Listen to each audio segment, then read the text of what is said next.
Visualization is a gift to your heart and your soul. It's a gift, because if the idea is the seed, visualization is the fertilizer. It's the fertilizer, because when your thoughts are connected with an emotion, see, you would visualize yourself winning, and you would feel all the emotion that came with that. And all you're doing now is you're not chasing a foreign emotion. You know the feeling, and now you're just doing what's necessary to get back to that feeling in real time. I love doing visualizations because, and it's really important in the visualization, you can't see it over there. You have to see it right here. You got to feel it right here. Like I am. It's all I am. I am.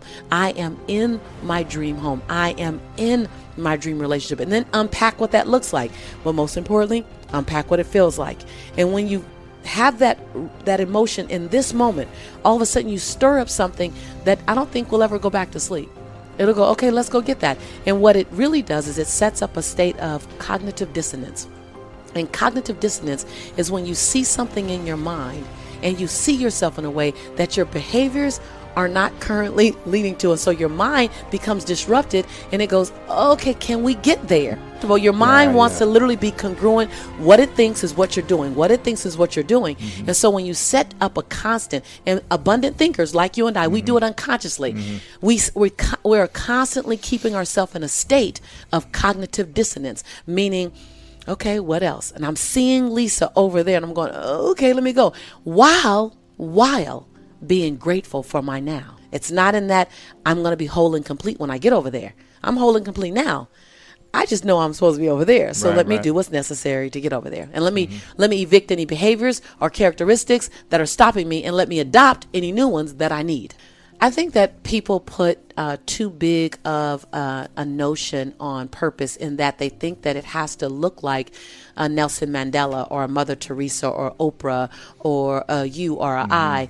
And a lot of times what you're really good at is right in front of you. What you're really great at is right in front of you. And to recognize that your calling and your purpose can change. That it can change. You have a long lifetime. It's not going to be the same calling the whole time.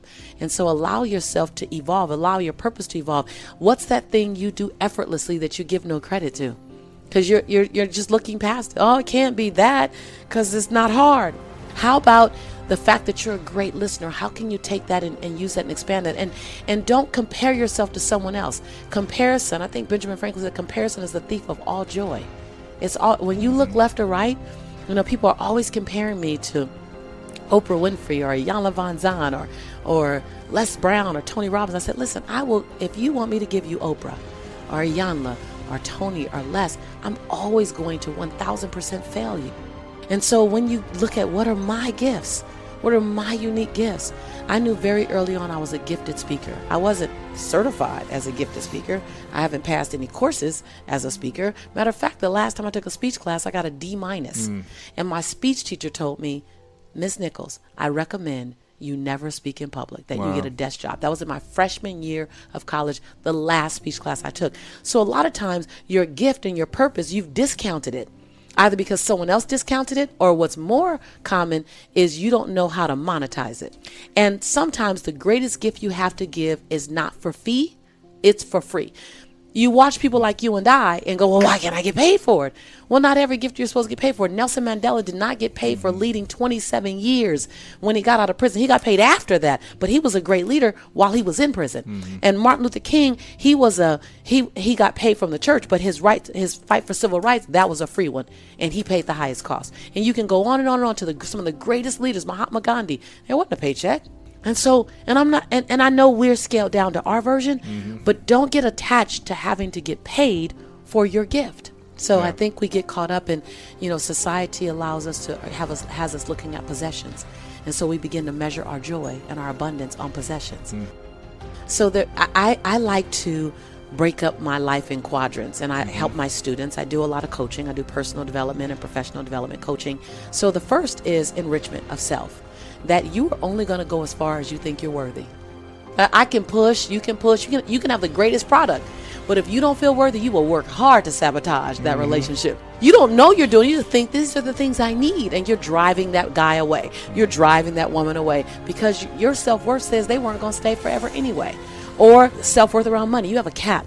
that you feel like you're worthy of $1 million, you will always get to 999,000 and you will stop because your self-worth says it. So enrichment is number one. I did this for 6 months every single day right after I brushed my teeth.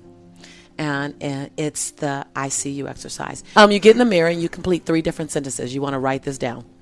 The first sentence, you look at yourself and you say your name. So you say Lewis, and you complete this as I'm proud that you. And find 7 different things every day to celebrate yourself for. 7 different. Each day you can do the same thing you did the day before, but each day do 7 different things to be proud of. The second sentence is going to knock you down a little bit. It's going to come from your gut. Lewis, I forgive you for. And cut the shackles to blame, shame, guilt, regret, and anger. In that sentence, you cut those 5 shackles. Not the first day, maybe not the 3rd day, but by the 21st day, by the 13th day, you'll feel some relief. So, Lewis, I forgive you for. And go back 5 years, 15 years, 20 years. Do that. I forgive you for that thing don't nobody know about but you. Go ahead and cut those shackles. Because if you can still think about it, it's still in your energy space. And then the 3rd sentence is, Lewis, I commit to you that. Before you make a commitment to anybody else throughout your day, you make 7 commitments to you. So the first sentence is, I'm proud that you're celebrating yourself first. We are under-celebrated as a society. We look for acknowledgement. They interviewed 100 executives.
That all made over $250,000 and said, would you like a 5% raise next year, or would you rather be told thank you more often? 100% said, keep your money. I'd rather hear thank you. So we're under-celebrated. But first, celebrate you. Yeah. Be the example. When I was on Oprah, when she said, what do you do? I said, I recognize that I'm the example of how the rest of the world is supposed to treat me. And it's my job to give the world the best example of how I like to be treated. So celebrate yourself, forgive yourself. Cut the shackles, and then commit to you.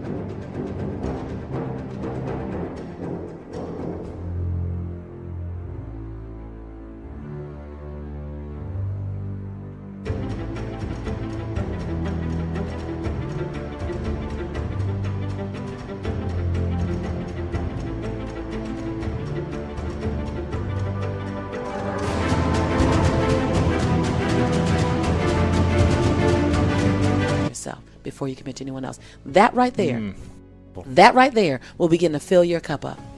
Relationships are going to define the quality of your life. When you're on your bed on your last days, you're going to want to know who's going to be around you. Bottom line, you're not going to care about another podcast. No. You're not going to care about another sponsor. But the relationships in your life are going to determine the quality of your life. And so mind your relationships. And so in the book Abundance Now, I teach you how to heal broken relationships that matter to you, how to get back level set. I give you this great tool called it's a conversation to heal a broken experience. So it's called a communication charter. I use it in my company. I use it at my house. And so just is about how do I keep great relationships. And then the third area is engagement, work engagement. You're going to spend so much time in work, and we're so emotionally attached to our work, and most of the time people are attached in such a dismal way that why would you have that dismal energy around something you're going to spend so many hours in? So I teach you how to shift your energy toward your work so that you no longer look at it as your work. Now it's no longer your JLB. Like everyone in my community, everyone in my tribe, they no longer say they have a job. They say, I have an investor. And when you look at your job as your investor, and you really rename it as your investor, and it's investing in your breathtaking future, it has the capacity to buy anything you want for your future. If you mind your money right? It can buy your freedom. And so when you look at your job, your work engagement as an investor into your breathtaking life, all of a sudden there's a different energy around it. Yeah. And then the last one is money endowment. And to recognize more than the Dr. Seuss family and the Disney family and the McDonald's family and the Lawrence Welk family has a right to an endowment. When you get the understanding, and I really unpack it here, where you kind of go, what? When you look and go, I can do an endowment? Because we think it's for them. Remember, I started this conversation with abundance is for those people over there, especially when it comes to an endowment or a living legacy, like in your book, Creating a Legacy, to recognize that, wait a minute, there's a Lewis endowment and a Lisa endowment and a Don and John and Tanya endowment and fill in the blank here endowment. And I need to live my life to set up my endowment. All of a sudden, you become responsible for generations to come. Responsible for changing the trajectory of your family's life. That's some bold stuff.